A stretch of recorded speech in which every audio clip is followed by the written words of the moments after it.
Elles sont enfouies sous le troisième lieu saint de l'islam, qui comprend le dôme du rocher. On n'a encore jamais retrouvé la moindre pierre du temple de Salomon. Cependant, la description qu'en fait la Bible est remarquablement détaillée.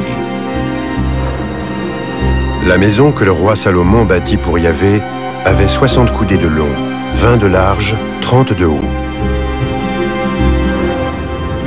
Dans la chambre sacrée, il fit 2 chérubins. Leur hauteur était de 10 coudées. Et il plaqua d'or les chérubins. Premier livre des rois, chapitre 6, versets 2, 23 et 28. Cette description laisse entrevoir le plan du bâtiment. Le temple de Salomon ressemble de façon frappante au temple païen des peuples voisins. Il est presque identique à celui d'Aïn Dara, à plusieurs centaines de kilomètres au nord de Jérusalem, dans l'actuelle Syrie.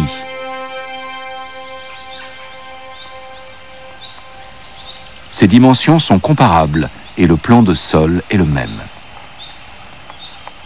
Les 2 temples sont gardés par des sphinx, les fameux chérubins de la Bible. À Aïn Dara, on peut voir les gigantesques empreintes de pieds laissées par le Dieu qui vivait ici lors de sa progression jusqu'au trône dans le sanctuaire.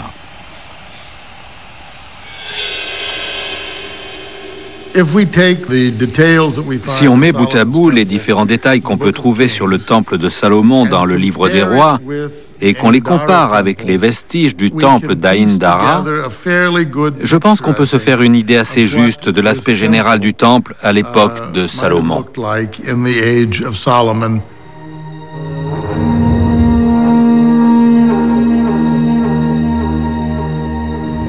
On a désormais une image précise de ce à quoi ressemblait le temple de Salomon et de la façon dont les premiers Israélites pratiquaient leur culte.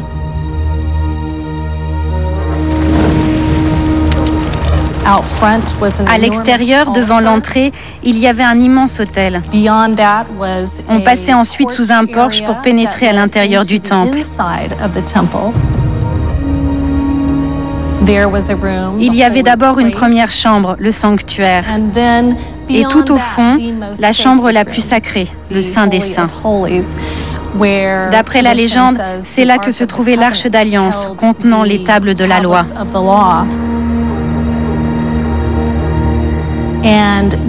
Cette chambre était considérée comme l'enceinte la plus sacrée au monde, parce que c'est là que la présence de Dieu se manifestait.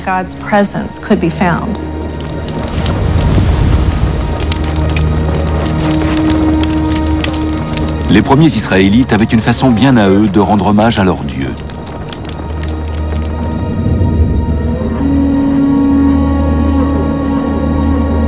Ce rite est toujours en usage sur le mont Garizim, en Palestine.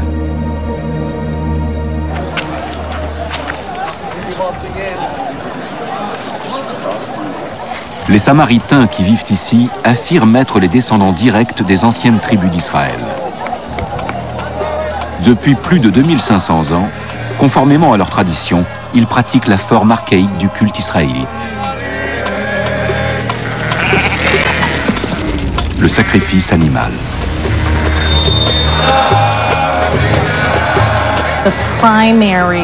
La fonction première est d'établir un contact entre notre monde matériel et le monde divin.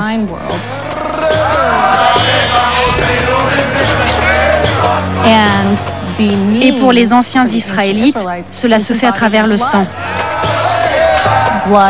Le sang est la substance la plus sacrée sur l'autel. C'est aussi la substance qui incarne la vie.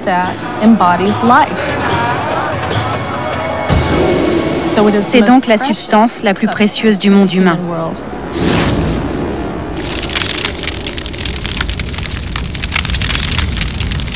Mais pendant que les prêtres sacrifiaient des animaux à Yahvé dans le temple, beaucoup d'Israélites se montraient moins fidèles.